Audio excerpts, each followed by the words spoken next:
Ladies and gentlemen, boys and girls, this is Lord Nod at the side of E3 2014, and we have a beautiful surprise for you. For all of you guys who thought that the zombie genre is dead, well, we have something really special for you. There's a game called Dying Light, and we have a really special guy who's going to be taking us through it. Hey, welcome to the show. Hi, thank you for having me. Tell us who you are and what do you do? My name is Maciej Binkowski. I'm lead game designer for Dying Light. Wow. First, I have to go ahead and say Dying Light is one of my highlights for E3. Thank you so much. So tell us, what is Dying Light? It's something to do with light, right? Yes, absolutely. So Dying Light is first-person action survival game. It's set in vast open world filled with infected zombies.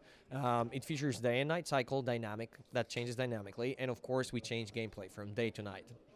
So it's not only visuals that change, but during the day it's relatively safe. You can explore, you can find loot, you can do your quests, but when the night comes, everything shifts and you become the prey, and it's all pretty much about not dying about when the sun comes up. So, like most scared people like me would probably say, hey, you know what, I can sleep in the night in the game. But that won't work, right? You need to go do certain missions in the night.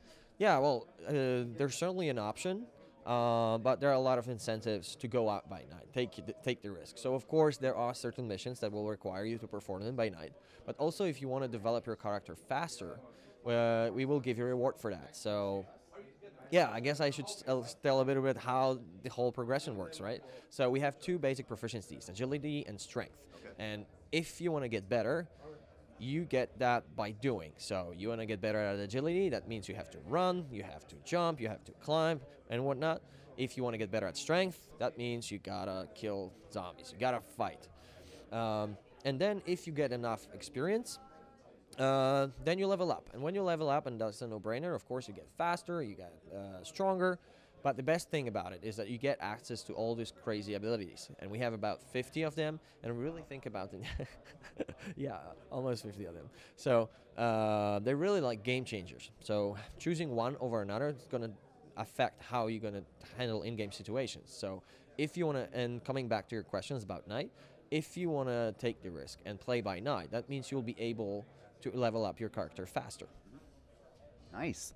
So guys, it's already very exciting to go ahead and be in the game and go and play such phenomenal. And you've got parkour in this, right? So parkour kind of moves, you can jump up, jump down, go move everywhere. Yeah, absolutely. That was right from the beginning. That was one of the ideas of how can we make the game unique? How can we take the game to the next level? Yep. And we came up with this idea of, bringing the I'd dare to say unprecedented freedom of movement.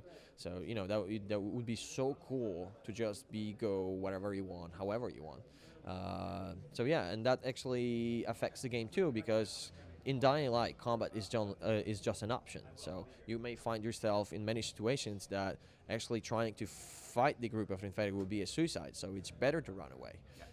Good. My last two questions, and these are very simple. One is simply around the fact that there are great weapons. You can customize your weapons, right?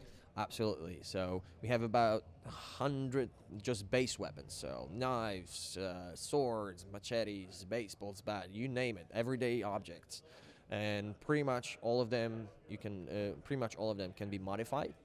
So you find around the world a little piece of metal here, a little bit of wire, and a battery, and a gas tank, and whatnot, and you can mix it all together to create something really powerful and exotic. Wow. So, well, my question is, when can we get our hands on this? So Dying Light is coming out in February 2015. What platforms? We're cross-gen, so 360, PS3, PS4, Xbox One, and PC. And here's a surprise element. This is not just single player, right? Oh yeah, it's always better to do stuff with your friends. So yes, Dying Light has 4-player co-op. 4-player co-op, guys, you heard it. This is available on cross-platform. It's all here. You heard it here. Lord Nod signing off. And that's not all. On top of the 4-player co-op, if you pre-order the game, you get to play Beat a Zombie mode, which is PvP. And that means you get to play as a super infected, get into other people's games. They just play the regular game. You get there as a super infected, and you get to kill them. Wow. Guys, you couldn't have it better. Dying Light, you have to get your grubby hands on this. I know I am. See you in the game.